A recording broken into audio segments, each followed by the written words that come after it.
Okay. All right. It sounds like you can hear me now. I have a green dot right there, so I think you can hear me. Give me 1 second. I'm gonna clear my throat. I don't know what's going on with my voice.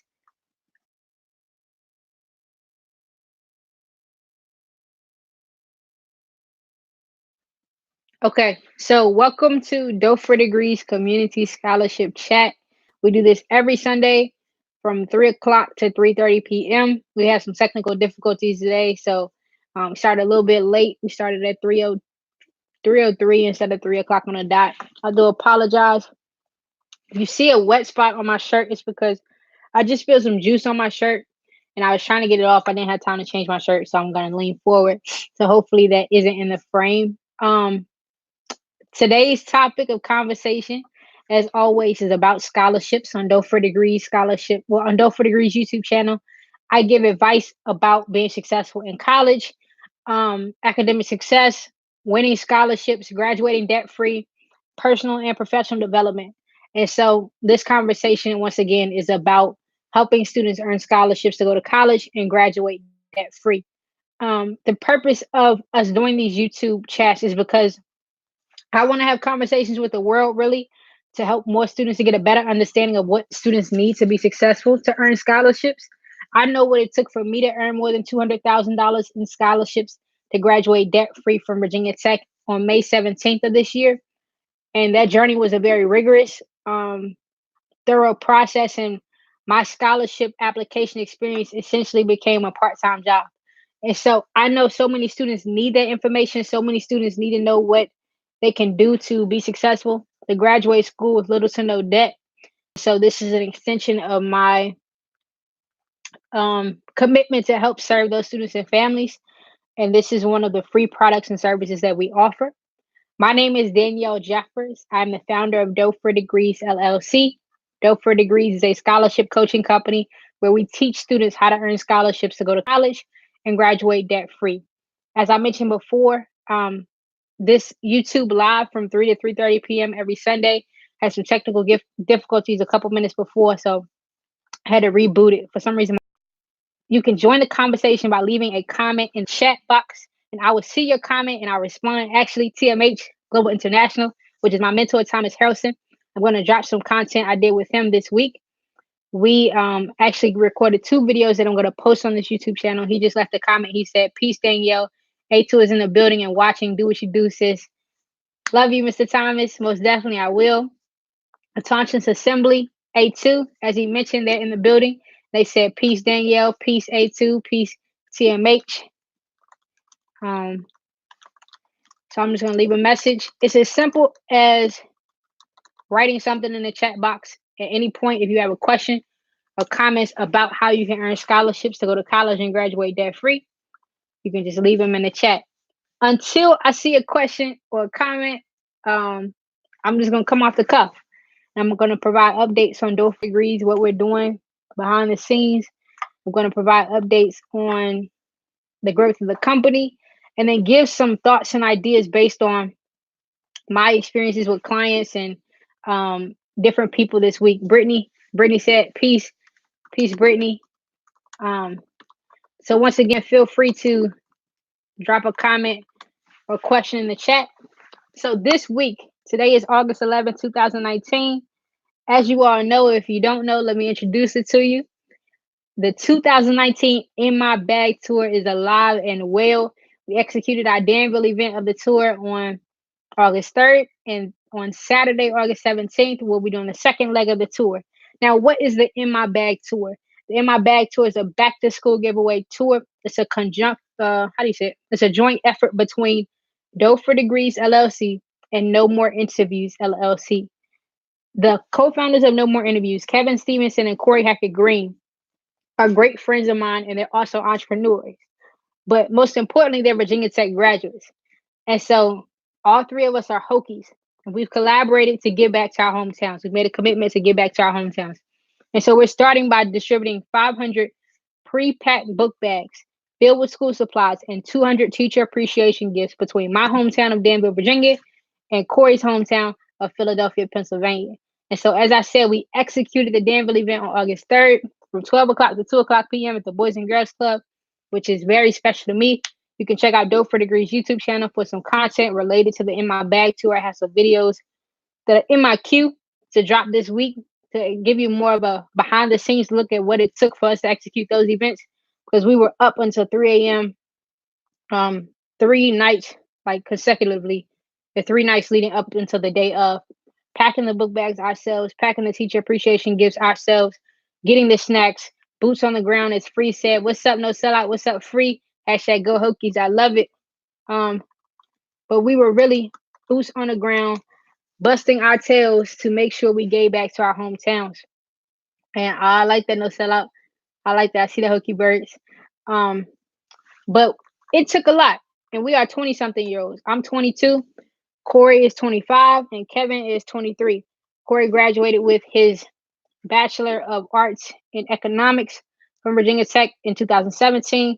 I graduated with my Bachelor of Arts in Communication from Tech in 2019, this year in May. And Kevin graduated in May as well with his BS in Building Construction. And so it's 22, I'm 22, Kevin's 23, and Corey's 25. It's 20 something year olds who made the commitment to give back to our hometowns. We went on Instagram Live, and we also talked to a few people, and they kept asking us why. Everyone kept asking us why. Why are you doing so much? Why are you like doing everything you can to get back? And it struck me at first. I'm like, why does everyone keep asking why? Do you think we have some evil intentions or something? But I think it hit me even harder when I said it, was that a lot of people don't take the effort to give it back. A lot of people think you have to make it big and have a lot of money to have an impact on someone. But I was raised in Danville. In my community, when all they had to give was their time, that's what they gave to me. They had conversations with me. They invested in me, made sure I was active in my community, playing sports, and so many different things. Free said, D4D, inspired by your efforts. I appreciate you, Free. And so it doesn't take a lot to impact a child, because children are very impressionable. But I will say is that a child will never forget how you change their life or how you change their mindset. And so we often say the purpose of the In My Bag tour is to inspire the generation coming after us to have a heart of service and gratitude, to be willing to serve people, to do small acts of kindness, whether it's helping a older lady across the street or taking her groceries in the house or holding the door for someone, to be selfless and to be focused on making sure your community is doing well. Now, granted, one person technically can't save the world, but that cumulative, that culmination of everyone's small efforts will change the way people think and live and breathe.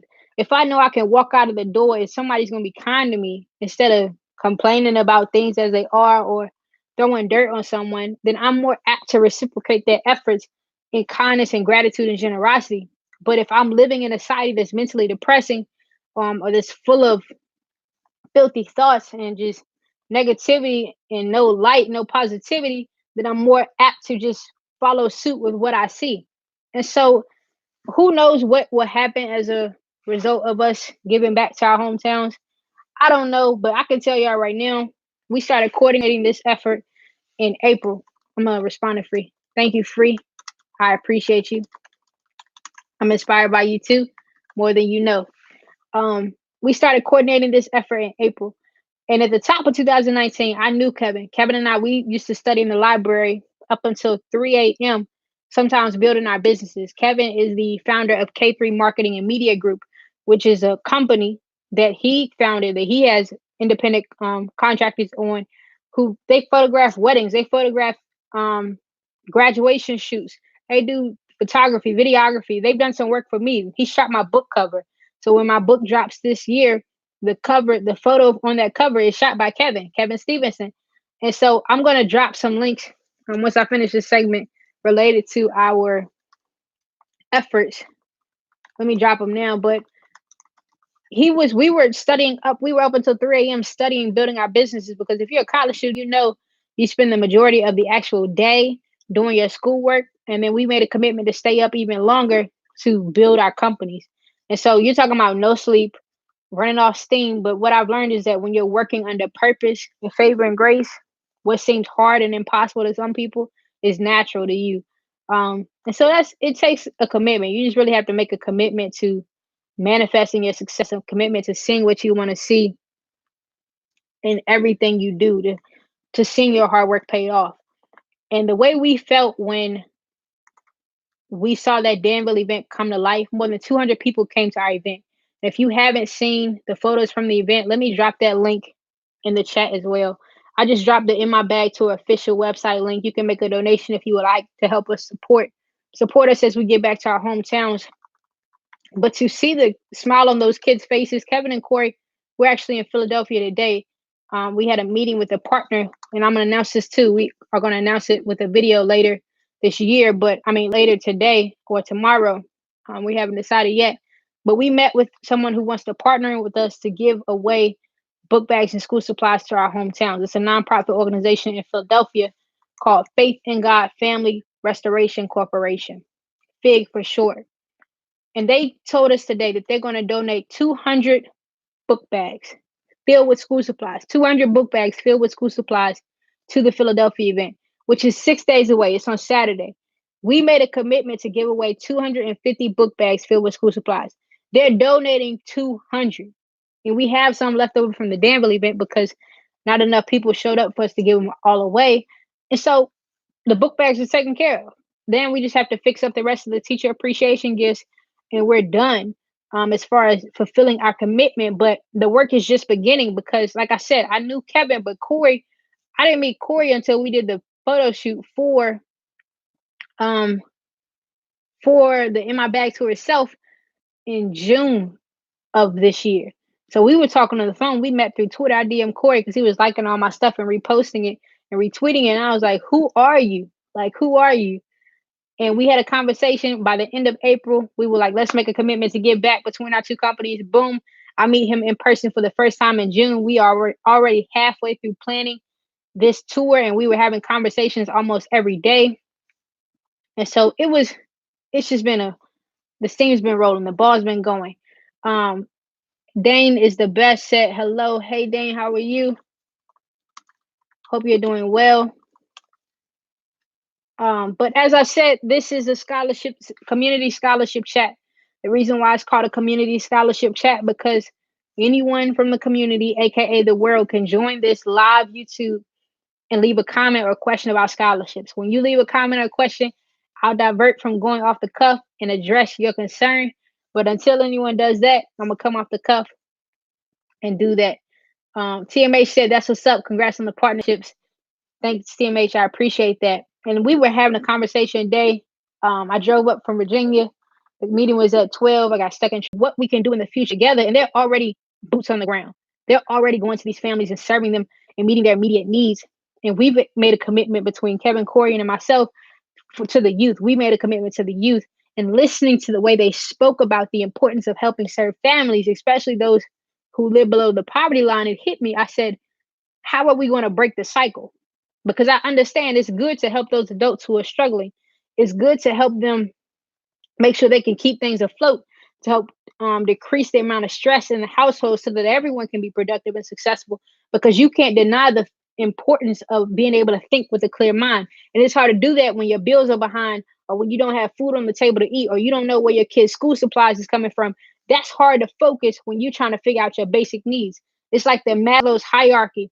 If your basic needs aren't met, everything else is out the window. Baby, if I don't know where I'm going to eat, sleep, how I'm going to get to and from work, I can't focus on anything else. I don't care about a Gucci bag, Louis Vuitton, Balenciaga. I don't care about none of that. If I can't even afford ramen noodles, we got a problem.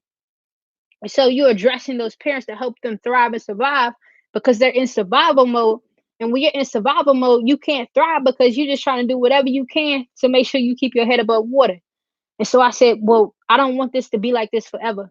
And those kids are growing up in that. And as kids, I remember I had big dreams. Didn't know how they were going to come true, but I've always had big dreams and I could see myself doing big things. And when you have that, it may seem hard to have hope, but sometimes hope is the only thing you have. But then again, you need a village because it takes a village to raise a child. So you got to come in and support those kids because the end goal is for them to break the cycle. Yes, you may have grown up in poverty. Yes, you may not know where your next meal is coming from. But by the time you're 18 years old, we want you to have the skills you need financially, self-awareness, all those things to be able to break the cycle so that you can live a life of success and prosperity. And therefore, your seed, the generations coming after you can have the same exact thing and even better because you want your ceiling to be their floor. As my mentor, Mr. Thomas, always says, my goal is for what my highest heights, the biggest things I've accomplished, to only be the floor you stand on to accomplish what you're going to accomplish next. TMH just dropped a question. He said, hey, Lady J, she said, peace, peace. How are you? TMH said, I have a question. What was the amount you got paid to write your essays to get scholarships? How many essays did it take to get over 200K in scholarships? My apologies for being long-winded. No apologies necessary. As I told y'all before, I'm here to serve you all. So any questions or comments you have, please let me know. So, TMH, I know why you asked this question. We had a conversation a couple of days ago, but I wrote more than 120 essays to win more than $200,000 in scholarships. And I think I won about 50 scholarships. And so I had about a 50% closing rate, which means I got denied half of the time that for half of the scholarships that I applied for. But if you calculate my numbers, I was averaging more than $450 an hour to write those essays. And with scholarships, you're only talking about yourself. Scholarships are so simple. They're easier than a job application because they're literally going to ask you to talk about your hopes, your dreams, your desires, why you're in school, what do you want to accomplish, your financial goals. And they're going to ask you that for you to be completely honest and transparent. You're talking about yourself. Now, the reason why it was easy for me, well, it wasn't easy, but the reason why I had a higher closing ratio um, than some of my peers in regards to winning those scholarships was because I understood how to talk about myself. And that's the key factor. Anyone could talk about yourself, but there's a difference between arrogance and humility. Like you can humbly communicate your accomplishments and communicate your hopes and desires without showboating or throwing your dreams or your trophies or your awards in someone's face. That's arrogance. Free said, so much wisdom at such a vibrant age. Thank you, Free. I appreciate it. But I will say this: it's as simple as saying, let's say, let me give an example of how I used to communicate this.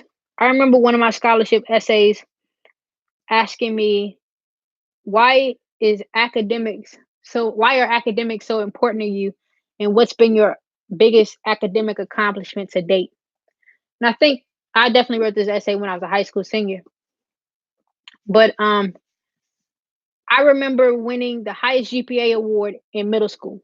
I had the highest GPA in middle school in sixth, seventh, and eighth grade.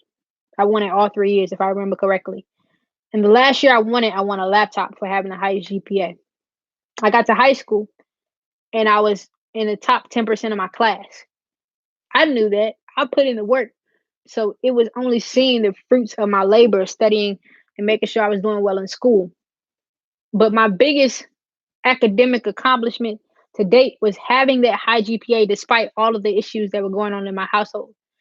Um, my biggest academic accomplishment was not the number, the GPA, the actual quantitative figure of my GPA. It meant something to me, but it didn't mean a lot to me. But what it meant was it was the reflection of all of my perseverance, all of my dedication, all of my hard work, all of my persistence. That GPA, that figure of being ranked number 7 in my class out of 269 students when I graduated meant more to me than um well, I can't say it meant more to me than my scholarships because my scholarships helped me not take out student loans, but it meant a lot to me because I'll be candid with you all. And if you've watched any of my previous content, then you know my story.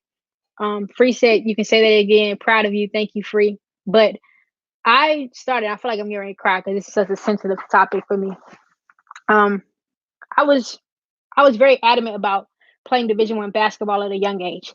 I committed to doing whatever it took to play D1 ball. I tore my ACL my freshman year of high school. I tore my right anterior cruciate ligament. I had to go through rehab. I couldn't have surgery because I was still growing. If I had had surgery before I turned 19 years old, one leg would have always been longer than the other, and I would have walked with a permanent limp. My parents said that's not going to happen.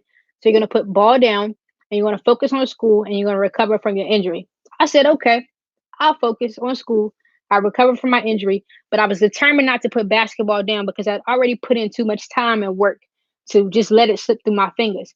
I dreamt, I ate, I breathed the day that I would play basketball for George Washington High School, which is the high school I graduated from in Danville, Virginia. I saw it so many times, and I said, if y'all let me play ball my sophomore year, just let me do that. I I tried out for the team. I made the team. I was surprised myself because I definitely wasn't as fast as I used to be. My basketball IQ was still there, but my physical ability to perform on the court the way I used to wasn't. And so I was like, why would a coach pick me if I can't run and cut like I used to? My jump shot's not the best. But he picked me anyway. He said he picked me because of my heart. He could tell I wanted it. He could tell I was willing to do whatever it took to play ball. Even though it was out of the question, I knew I wouldn't play ball in college anymore. So that was my sophomore year. I played for the team. I rode the bench the majority of the time. I got in the last 2 minutes because I couldn't perform like they needed me to. But that experience was all I needed because I saw my dream come to life. By the end of my sophomore year, both of my parents were forced to retire. Both of them were forced to retire. My mother, she has a neurological disease that has taken away. Hold on, it says I have a bad connection. Y'all drop a comment in the chat if y'all can't hear me at any point. But my mom has a neurological disease that has taken away her ability to walk. And so I haven't seen my mother walk since I was in high school. My father, he has a lot of different health concerns and health issues that led to his forced retirement. But by the end of my sophomore year, my household finances were drastically different. And so were the household responsibilities. I picked up a lot of the weight that my mother used to carry and then my father used to carry to make sure that we were stable. And despite all of that, I still had to get up every morning and go to school with a smile on my face, go do community service in my Boys and Girls Club, and be a good student. And what that taught me was it doesn't matter how hard life gets, it doesn't matter how bad things are, it's still your job to be a good person. Your circumstances and your situations don't give you the right to be a bad person. It doesn't give you the right to treat people poorly. You still have to treat people with kindness.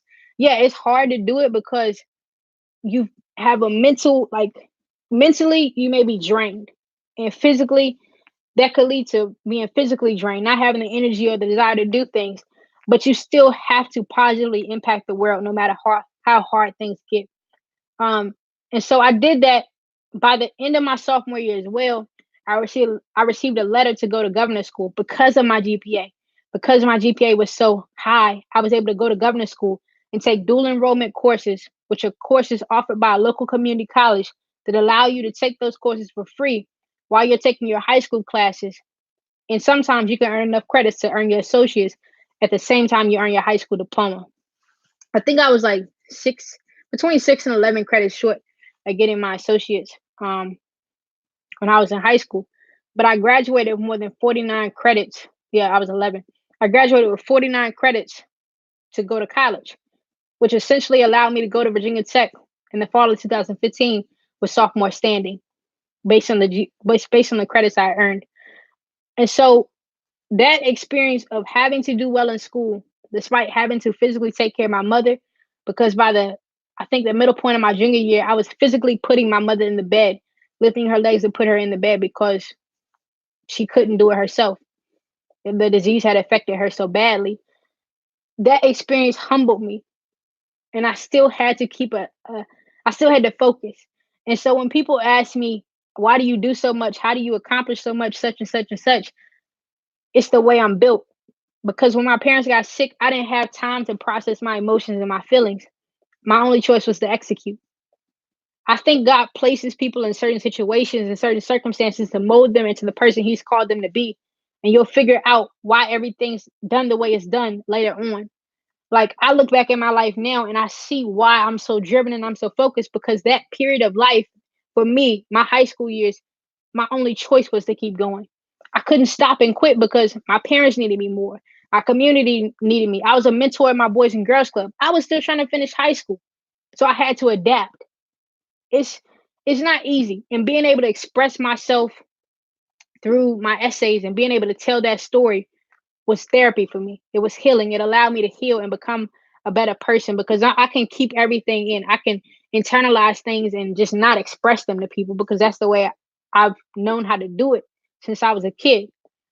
But what I will say is that the scholarship process, yeah, it's good. You get paid. I mean, To be honest with you, it was one of the most highest paying jobs I've ever had. I was averaging $10,000 refund checks every almost every semester I was in school.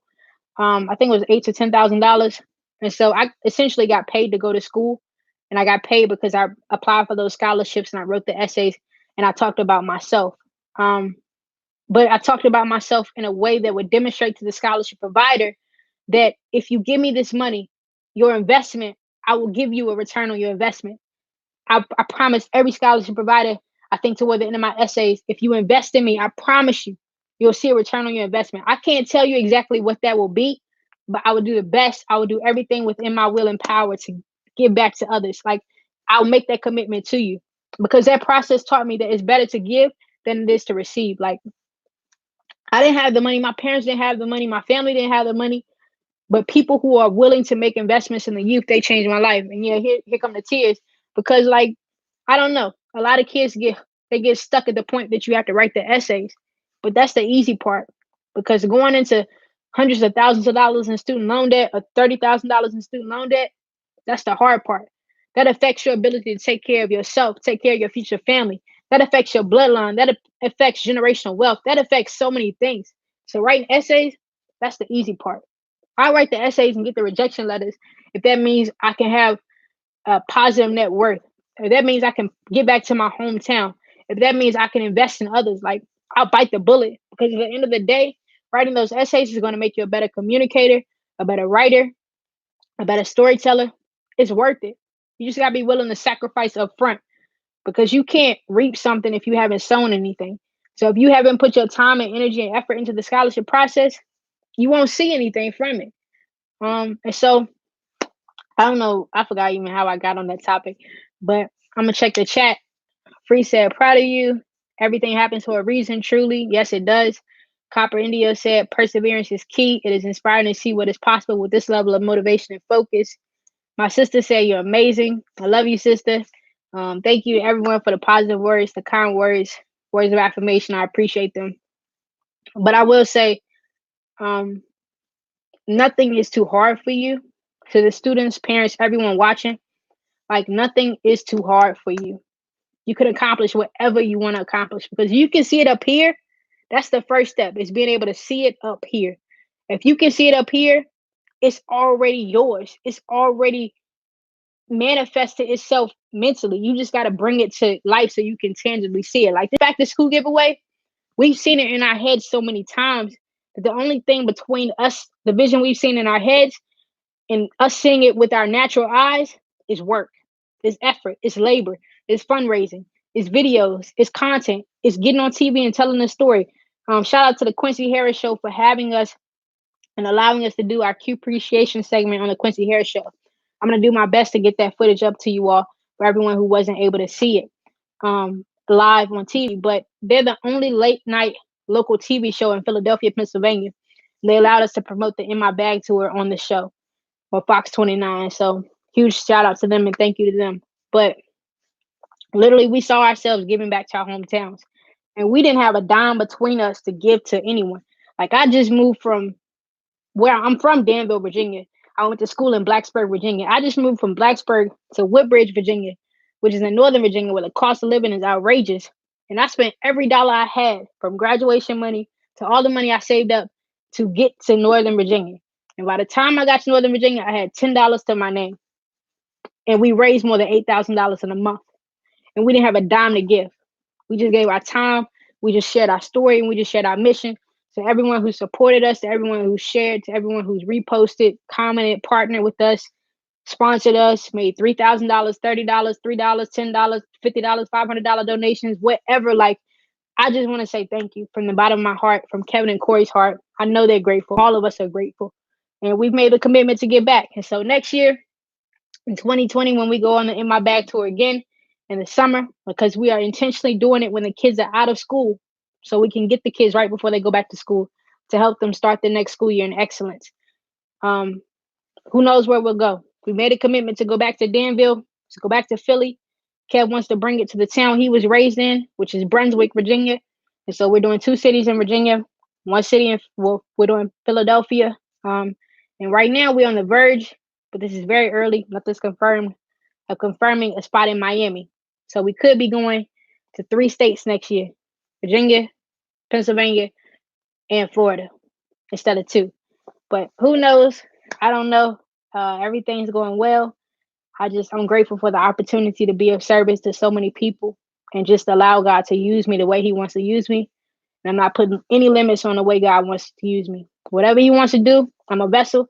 He can use me how He wants to use me. So it is 3:34. TMA said, "Thanks for sharing. We appreciate you and your wisdom." Free drop some hearts. If you can see it, you can do it. Yes, you can. Thank you, everyone in the chat. Thanks, everyone, for joining this call. I appreciate it. With the scholarship chat, I appreciate your time and your attention. I appreciate you more than you know. As always, feel free to reach out to me on my website. Let me drop my website, dofordegrees.com. You can click the contact tab, and leave a message through my website. Does anyone have any final questions or thoughts before we close out? I'll give people time to drop their questions or thoughts. This week, you'll also be getting some more content from me besides the weekly YouTube videos. Just been focused on the In My Bag tour and make sure that we execute everything as promised. So I haven't had the time to sit down and edit.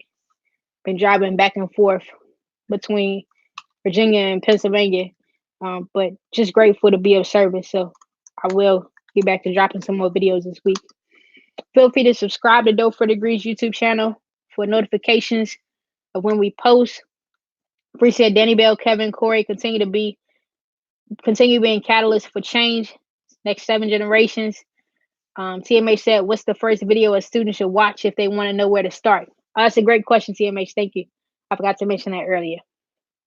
So I have this tab on my website. I wish I could screen share, but I don't think you could do that through YouTube.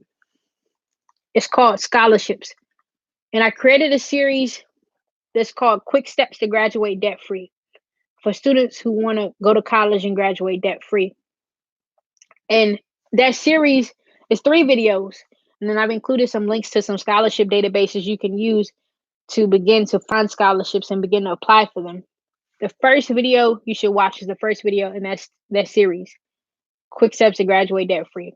And so I will put the page on my website. I'm going to link it right here. And watch all 3 of those videos. In those videos, you'll learn what you need to do to begin your scholarship process. Like, first, you have to identify exactly how much money in scholarships you need. And then it walks you through the remaining steps. But y'all make sure y'all check that out. At the end, it will tell you about my program where I teach students how to win scholarships. And that's Dope for Degrees Scholarship Success Program. And once again, that's Dope for Degrees Scholarship Success Program. And so I will drop that link in the chat as well. And that program is the program I've been building over the last 4 years to teach students step by step of how they can win scholarships to go to college and graduate debt free. And so actually a better edition of that product, Dope for Degree Scholarship Success Program, is dropping very soon after we wrap up the In My Bag tour. And so y'all make sure y'all check that out. For a list of where I'll be speaking at different schools and organizations, let me drop this link in the chat as well. Everything you want to know about me and Dope for Degrees is on our website. We're not on Facebook, Instagram, or Twitter. We're only on YouTube and LinkedIn. And so you have to go to YouTube and LinkedIn and the website to find out what we're up to. I use YouTube as a platform where I give people updates on Dope for Degrees. And the main resource for me doing that is this weekly YouTube live on Sundays. And so make sure y'all keep tuning in, watching the replays to see what's going on. But that's all I can think of. Thank you, everyone, for joining. Thank you, everyone, for your support. If you have any questions, feel free to press that contact button that I listed a couple links up and hit me up. Hope y'all have a great Sunday, and I will talk to y'all soon.